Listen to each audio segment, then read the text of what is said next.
मुल्क भर के साधु संत राम मंदिर की तहरीक को और तेज करने की तैयारी में है। साधु संतों ने उसके लिए मुल्कगीर सतह पर तहरीक शुरू करने की तैयारी की है। तहरीक के तहत 25 नवंबर को अयोध्या, नागपुर, बेंगलुरु समेत कई शहरों में रैली निकाली जाएगी। इसके बाद 9 दिसंबर को दिल्ली में एक बड़ी रैली की तैयारी है। असली सरकार की परीक्षा तो जनवरी में ही मतलब कि मालूम हो जाएगा कि ये लोग क्या रुख है, क्या करेंगे नहीं करेंगे। 25 तारीख के जो धर्म संसद ये लोग बुलाए हैं विहिप वाले, तो वो जानते हैं कि किस लिए बुलाए हैं और राम जन्मभूमि के ही इन लोगों पर चर्चा है, करेंगे। देखिए, दिल्ली में वही विगत दिनों जो है संत समिति के द्वारा एक बैठक बुलाई गई थी। उसमें निर्णय हुआ कि अयोध्या सहित बंगलौर और नागपुर, दिल्ली 4 स्थानों पर जो है धर्म सभाओं का आयोजन किया जाए और इस धर्म सभा में जो है संत धर्माचार्य जो देश भर के हैं, उत्तर भारतीय जो हैं इधर सम्मिलित हों अयोध्या में। इसके अलावा जो है दिल्ली, नागपुर और बेंगलोर ये कार्यक्रम जो है उधर के संत धर्माचार्य सम्मिलित हों। कर्नाटक के रायचूर में सरकारी तौर पर टीपू जयंती मनाई जा रही है। इस मौके पर डिस्ट्रिक्ट इंचार्ज वजीर वेंकटराव नाडागोड़ा ने टीपू सुल्तान को खराज अकीदत पेश किया। मुस्लिम लीडरान और मिली और समाजी तंजीमों ने जुलूस की इजाजत न मिलने पर तकारीब में शिरकत नहीं की। मुस्लिम रहनुमाओं ने टीपू जयंती से मुतल्लिक बैनर्स हटाकर हुकूमत के रवैये के खिलाफ एहतजाज दर्ज कराया।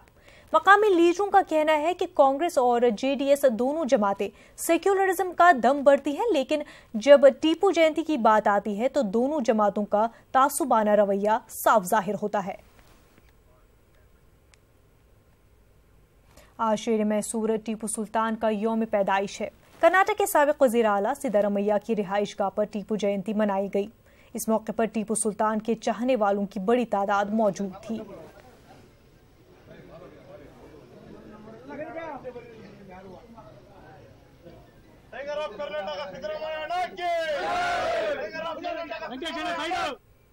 कर्नाटक के माडिकेरी में टीपू जयंती के तकरीब के मौके पर मुख्तलिफ ग्रुपों के जरिए मुखालफत की गई।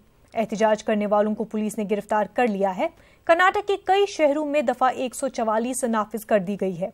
आपको बता दें कि टीपू जयंती के मौके पर 2015 में कर्नाटक के कोडागु में तशद्दुद के वाकयात रोनुमा हुए थे। टीपू जयंती के एक दिन पहले बीजेपी ने भी एहतजाजी मुजाहिरे किए थे।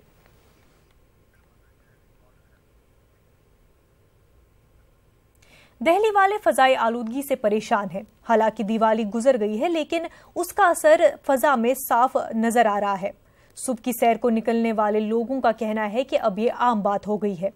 पहले दिवाली पर इस तरह का माहौल देखने को मिलता था, लेकिन अब तो रोजाना का मामूल बन चुका है। दिल्ली में फजाई आलूदगी कम करने के लिए दिल्ली में ट्रकों के दाखिले पर आज दूसरे दिन भी पाबंदी है। दिल्ली सरकार की एडवाइजरी के मुताबिक सिर्फ सब्जी, दूध, पेट्रोलियम जैसी जरूरी अशिया वाले ट्रक ही दिल्ली में दाखिल हो सकते हैं। आपको बता दें कि दिल्ली में दिवाली के बाद आलूदगी की सतह में काफी इजाफा हो गया है, जिसके पेश नजर हुकूमत ने ट्रकों के दाखिले पर 11 नवंबर 11 बजे रात तक के लिए पाबंदी आयद की है। दिवाली के मौके पर पटाखों के इस्तेमाल से लखनऊ की फजा कितनी आलूदा हुई है, इस पर IITR की टीम ने रिपोर्ट जारी की है। इस रिपोर्ट में दिवाली से कब्ल, दिवाली के दिन और दिवाली के अगले दिन की रिपोर्ट पेश की गई है। इस दौरान PM 2.5 और PM 10 का तजिया किया गया है। IITR ने इसके लिए लखनऊ में 9 जगहों पर मॉनिटरिंग की थी। रिपोर्ट में कहा गया है कि पटाखों की वजह से लखनऊ की फजा कई गुना ज्यादा आलूदा हुई है।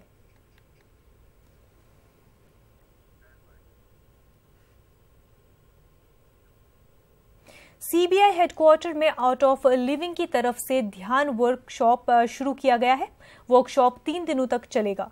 श्री श्री रविशंकर की तंजीम ने CBI ऑफिसरों के लिए वर्कशॉप का इनेकाद किया है। इस वर्कशॉप से मनफी तवनाई को खत्म करने में मदद मिलेगी।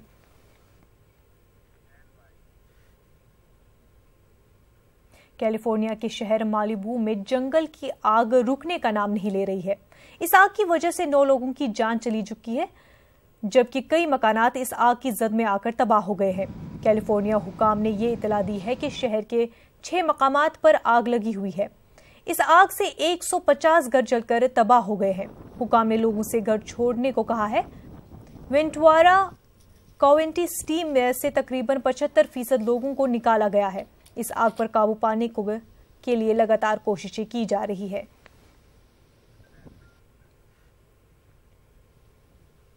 ऑस्ट्रेलिया के वजीर आजम स्कॉट मॉरिसन ने कहा है कि इंतहाई पसंद, तशद्दुद और इंतहा पसंद इस्लाम हमारे मुल्क के कौम सलामती के लिए बड़ा खतरा है। सिडनी में एक प्रेस कॉन्फ्रेंस के दौरान उन्होंने ये बात ऑस्ट्रेलिया के मेलबोर्न में हुए हमले के पस मंजर में कही है। वाज़ेह है, ऑस्ट्रेलिया के मेलबोर्न में एक दिन कबल एक बंदूक बरदार ने हमला किया था। इस हमले में 2 लोग हलाक हो गए थे। मॉरिसन ने प्रेस कॉन्फ्रेंस के दौरान ये भी कहा है कि ऑस्ट्रेलिया पुलिस को यकीन है कि मेलबोर्न हमले के लिए दाइश जिम्मेदार है।